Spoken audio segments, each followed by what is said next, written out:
মোদিজি বলে গেছেন এখানেও মহা জঙ্গল রাজ খতম করব।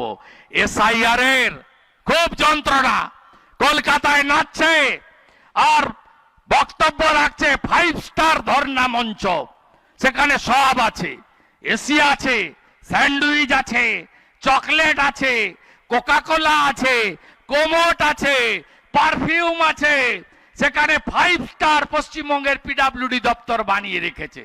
সেখানে মমতা ব্যানার্জি মাঝে মাঝে পর্দা সরে যাচ্ছে আর বক্তৃতা করছেন। কার জন্য বসে আছেন? বেকার যুবকের জন্য, টাটাকে ফেরানোর জন্য, নারীর সুরক্ষার জন্য, আরো এয়ারপোর্ট, আরো সিপোর্ট, আরো রেল লাইন, আরো নতুন কিছু করার জন্য না বন্ধু, বসে আছে বাংলাদেশের মুসলমান অনুপ্রবেশকারী রোহিঙ্গাদের জন্য। আমাদের সঙ্গে ভারতীয় মুসলমানদের কোনো বিরোধ নেই। আমি দেখছিলাম রমজান মাসের মধ্যে অনেক মুসলিম এখানে এসেছেন, কথা শুনছেন সংখ্যায় কম হলে। আপনারা কান খুলে শুনে রাখুন, আপনারা হলেন মমতা ব্যানার্জির কাছে তেজপাতা, তরকারিতে লাগে, খাওয়া যায় না।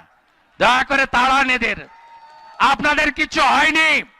কাজল শেখেরা বড় লোক হয়েছে, শাহনওয়াজের বাড়িতে 25 জন চাকরি পেয়েছে, আপনাদের কিছু হয়নি বন্ধু, এদেরকে তাড়ান আপনারা।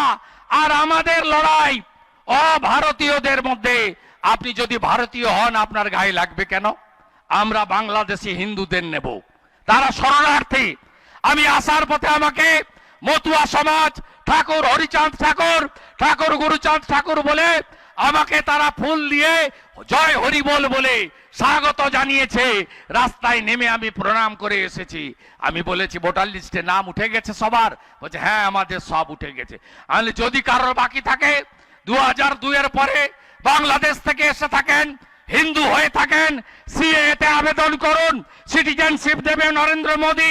যেদিন সিটিজেনশিপ, পরের দিন ভোটার তালিকায় নাম, ভারতীয় জনতা পার্টির অঙ্গীকার, একটাও বাংলাদেশি মুসলিমকে আমরা ভোটার তালিকায় রাখতে দেব না। তারা ভারতীয় নয়, তারা ভারতীয় নয়। আর মমতা ব্যানার্জি তাদের জন্য ধর্নায় বসছেন। ধর্নায় বসছেন এই জন্য, এপ্রিল মাসের পরে উনাকে এই ধর্নাতেই বসতে হবে।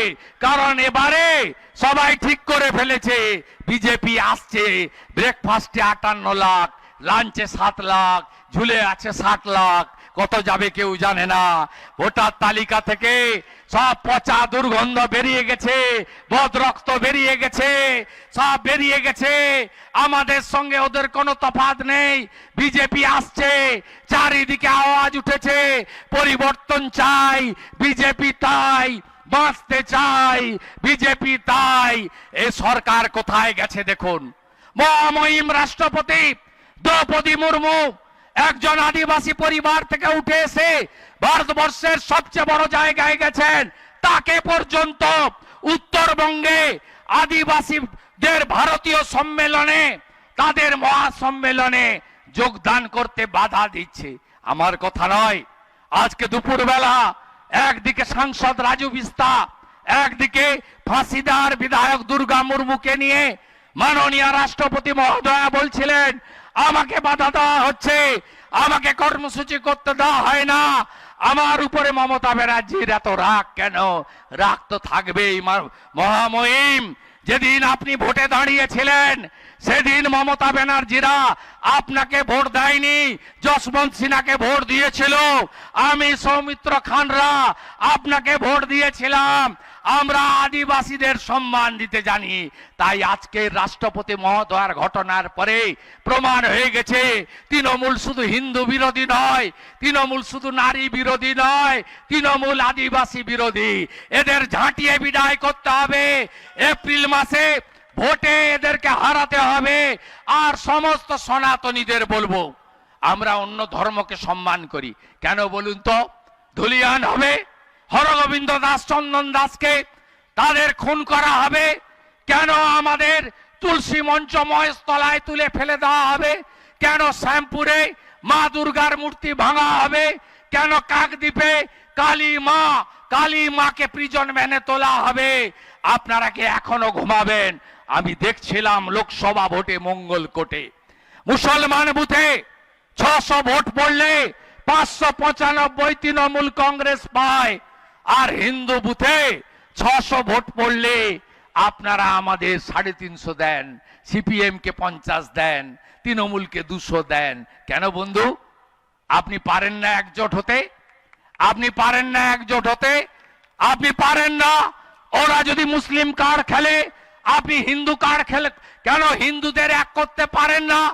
আমরা কেন পশ্চিমবঙ্গে থেকে, আমরা তো অন্য ধর্মকে সম্মান করি, এত নবী দিবসের শোভাযাত্রা বেরোয়, কোথাও কেউ বাধা দেয় না, কোথাও দাঁড়িয়ে বরঞ্চ সবাই তাকে নমস্কার করে মিছিলকে, এটা আমাদের কালচার। আর রামনবমীর মিছিল বেরোলে এত পাথর পড়ে কেন? জানতে চাইবেন না তৃণমূলের কাছে? জানতে চাইবেন না পুলিশের কাছে?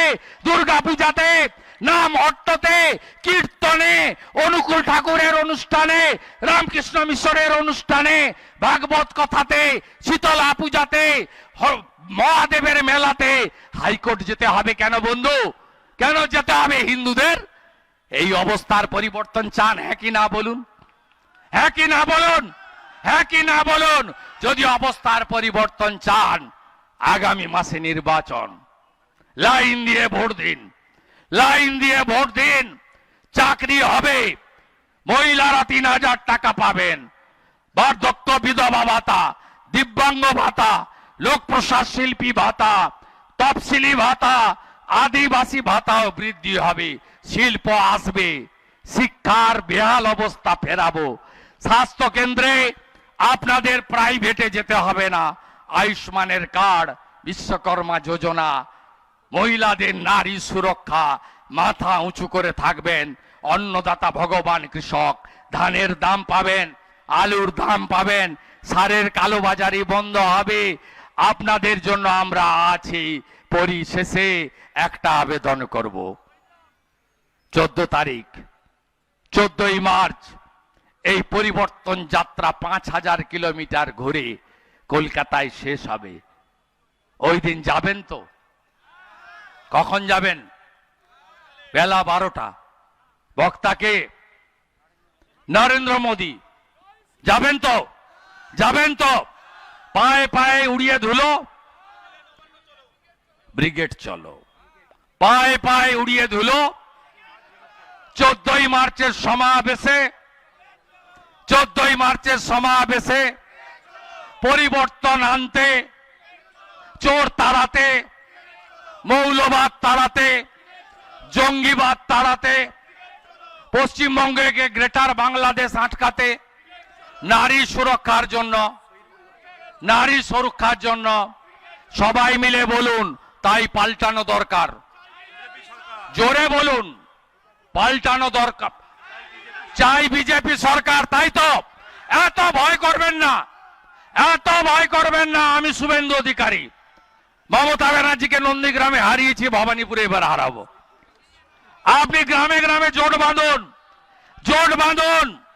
মস্তানি বন্ধ হয়ে গেছে। কালকে কীর্ণাহারে আক্রমণ করেছে, যে ভাষায় কথা বললে তৃণমূলের গুন্ডালা সোজা হয়। গতকাল শ্যামাদা সৌমিত্রর নেতৃত্বে বিজেপি কর্মীরা তাই করেছে। আপনাদেরকে করতে হবে। ব্রিটিশকে যদি তাড়াতে পারি, এই অত্যাচারী ব্যভিচারী তৃণমূলকেও আমরা তাড়াবো, তাই তো? জয় জয় শ্রীরাম, জয় জয় শ্রীরাম, জয় জয় শ্রীরাম। আমাদের ভিডিও ভালো লাগলে লাইক এবং শেয়ার করুন। কমেন্ট সেকশনে গিয়ে জানান আপনাদের মতামত।